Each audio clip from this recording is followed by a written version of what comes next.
छत्तीसगढ़, है ना। छत्तीसगढ़ में असहयोग आंदोलन हो गया। असहयोग आंदोलन के बाद क्या हुआ, यहाँ प्रांत में विभक्त था, तो प्रांतों में क्या करेंगे, अब चुनाव होगा। चुनाव होकर के लोग यहाँ से जीतेंगे और जीत करके लोग प्रांत में पहुँचेंगे। प्रांत में पहुँचेंगे तो प्रदेश स्तर की जो भी मुद्दे हैं उन मुद्दे को वहाँ क्या करेंगे, पहुँचाएंगे। भाई आपके क्षेत्रीय विधायक है, आपके क्षेत्रीय जो मुद्दा है उसको विधायक तो पहुँचाएगा ना विधानसभा में, हाँ, तब वहाँ विधानसभा में आपको बात को सुना जाएगा। कमी बेसी है जो भी बजट पास करना है वहाँ होगा जी। और आपका विधानसभा क्षेत्र का कोई प्रतिनिधि आवाज़ ही नहीं उठाएगा, उस पर कोई मुद्दा उठाएगा नहीं आवाज़, तो कहाँ से काम होगा।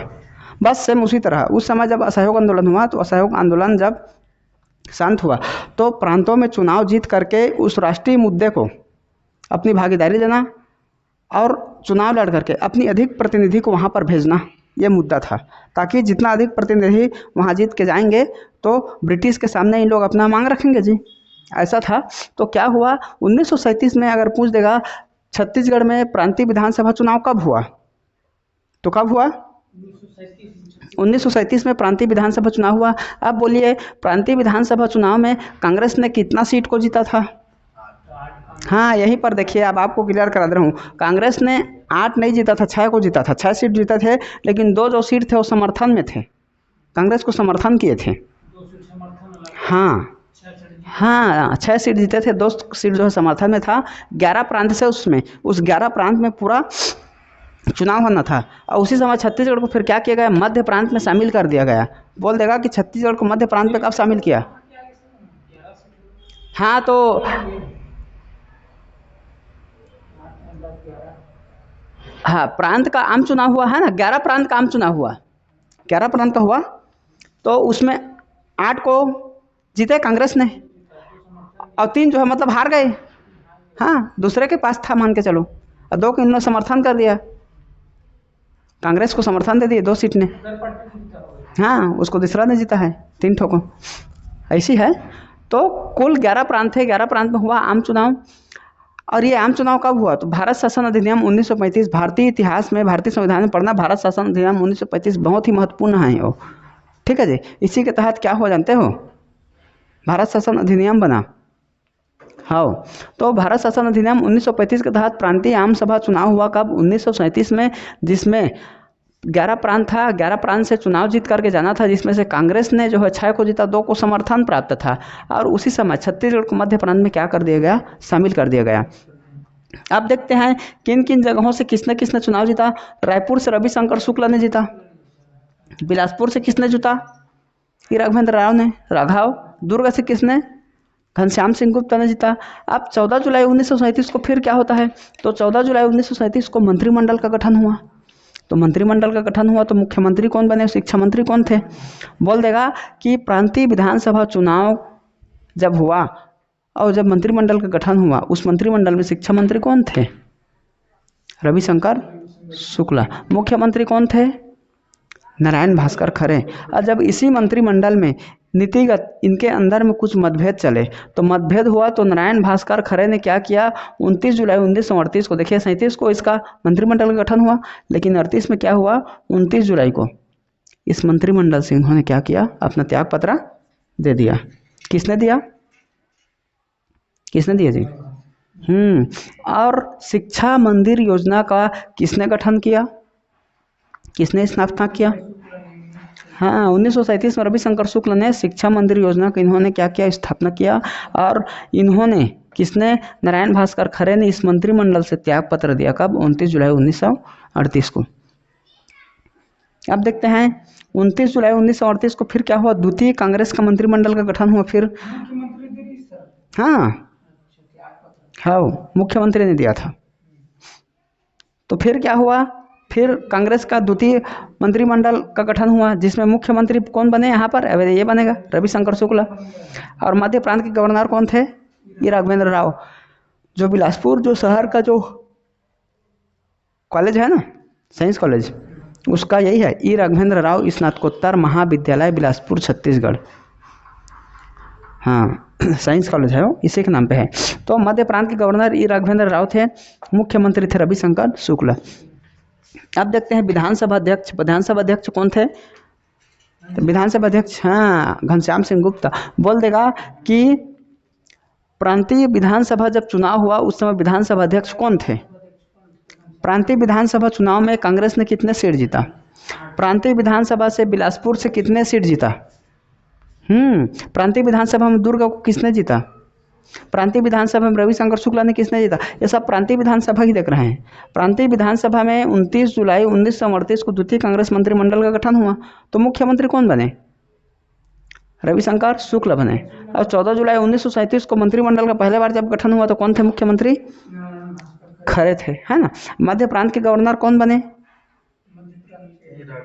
ये राघवेंद्र राव, है ना। मैं पढ़ाऊंगा नहीं, अब आप लोग को क्वेश्चन करूंगा, आप लोग मुझे बताते जाना। द्वितीय मंत्रिमंडल का जब गठन हुआ, है ना, प्रांतीय विधानसभा चुनाव, तो उस समय शिक्षा विभाग किसको दिया था? है ना, रविशंकर शिक्षा विभाग जो है दिया रविशंकर शुक्ला को। खरे मंत्रिमंडल में, खरे मंत्रिमंडल मतलब इसी में भाई अभी विष्णु मंत्रिमंडल है, विष्णु का, विष्णुदेव साय का मंत्रिमंडल में शिक्षा विभाग किसने रखा है बताइए तो?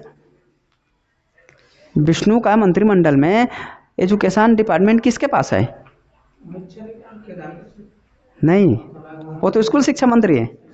हाँ, लेकिन शिक्षा विभाग रखे हो वह अभी कैंसिल हो गए, वो इच्छा रखे है अभी विष्णुदेव साय हर ही रखे हैं शिक्षा विभाग लापन पास। हाँ, अब फाइनेंस डिपार्टमेंट तो कौन रखे हैं? हाँ, ओपी चौधरी रखे, तो उसमें प्रकार से याद होना चाहिए, है ना। तो जो मंत्रिमंडल रही नारायण भास्कर खरे के, तो यही मंत्रिमंडल। हाँ, तो हट गए कब के वो जीत के वहाँ चलती लोकसभा चलती सो, लोकसभा जीतीस ना। हाँ था, तो यहाँ इस्तीफा दे दे, विधायक सिधायक नहीं है, वो लोकसभा सदस्य है। हाँ, एमपी है, एमपी मतलब मेंबर ऑफ पार्लियामेंट। हाँ, वही तो संसद पार्लियामेंट उससे कथेगा, मेंबर ऑफ पार्लियामेंट। तो हो गए 1937 में खरे मंत्रिमंडल में शिक्षा विभाग दिया गया था किसको? रविशंकर शुक्ला को। अब देखते हैं 8 नंबर 1939 को त्याग पत्र दे दिया किसने? रविशंकर शुक्ला ने। शिक्षा विभाग से इन्होंने त्याग पत्र दे दिया। हाँ, इसने भी दे दिया, रविशंकर शुक्ला ने त्याग पत्र दे दिया। हाँ, यह अपन मंत्रिमंडल में जो मुख्यमंत्री के पद से इस्तीफा दी से है, कहा थे ना हमार, इसने क्या किया? त्याग पत्र दिया 29 जुलाई 1938 को। लेकिन शिक्षा मंत्री योजना को किसने गठन किया? तो रविशंकर शुक्ला ने किया। अब भाई अब तुम्हारा मंत्रिमंडल तुम संभाला, मैं नहीं रहा तुम्हारे ताक झाक में, ऐसे करके यहाँ पर इसने त्याग पत्र दे दिया। और यहाँ पर क्या किया? यहाँ पर शिक्षा जो विभाग था रविशंकर शुक्ला मिला, है ना, उसको इसने यहाँ पर त्याग पत्र दे दिया। फिर 1938 में क्या हुआ? सेवा दल का गठन हुआ। तो सेवा दल का, हाँ सेवा दल मतलब खैरागढ़ में हुआ सेवा दल का गठन, है ना। फिर 1938 में छुई गधान जंगल सत्याग्रह हुआ। इसके नेतृत्वकर्ता कौन थे? समारू बराई थे, और स्टेट कांग्रेस की स्थापना करना इसका उद्देश्य था। फिर आता है 21 जनवरी 1939, तो क्या होता है उस दिन होता है बदरा टोला जंगल सत्याग्रह, है ना। नेतृत्वकर्ता कौन थे और विशेष क्या था? हाँ, दो जो सत्याग्रही रहे तमन गांधी जी जाके सूचित करें, तो क्या करें मन गांधी तक आंदोलन ला स्थगित कर दिस कि बदरा टोला जो सत्याग्रह है गांधी जी उसको आप स्थगित करिए, ऐसा ऐसा वहाँ काम हो रहा है। तो उन्होंने इसको क्या किया? गांधी जी ने इस सत्याग्रह को स्थगित कर दिया जी। फिर आता है 1940 व्यक्तिगत सत्याग्रह। व्यक्तिगत मतलब पर्सनल मूवमेंट। इसमें कौन थे प्रथम व्यक्तिगत सत्याग्रही? कौन थे? छत्तीसगढ़ से रविशंकर शुक्ला। अब भारत से कौन थे? विनोबा भावे थे, ठीक। धमतरी से कौन थे जी प्रथम व्यक्तिगत सत्याग्रही? हाँ, दुर्ग से, रायपुर से रविशंकर शुक्ला। हाँ, बिलासपुर से राम गोपाल तिवारी बिलासपुर से, है ना। तो इस तरह से आपको प्रांतीय विधानसभा चुनाव को जीतना और जीत करके वहाँ पहुँचना, और पहुँच करके क्या करना? अपनी बात रखना जी। हाँ भाई, आप अपने बात को ऐसे ही थोड़ी पहुँचा सकते नहीं, आपको चुनाव जीत के वहाँ पर जाना पड़ेगा, आपका प्रतिनिधित्व वहाँ पर होगा तभी आपका बात सुना जाएगा। एक आम नागरिक हो आप, एक आम नागरिक, एक आम व्यक्ति की बात जो है वहाँ तक नहीं पहुँचती आप। हाँ, आप जनता के मुद्दे नहीं उठा सकते, आपकी बात पे कोई अमल नहीं होगा, है ना। या तो आप सरपंच बनिए या विधायक बनिए, तभी आप प्रतिनिधि हुए ना जी, या बीडीसी बनिए, डीडीसी बनिए, इसी तरह से। तो इसका जो उद्देश्य था, इसका जो गठन था, वो समझ में आया? ठीक, चलिए बताइए, खरे मंत्रिमंडल में शिक्षा विभाग किसको मिला था?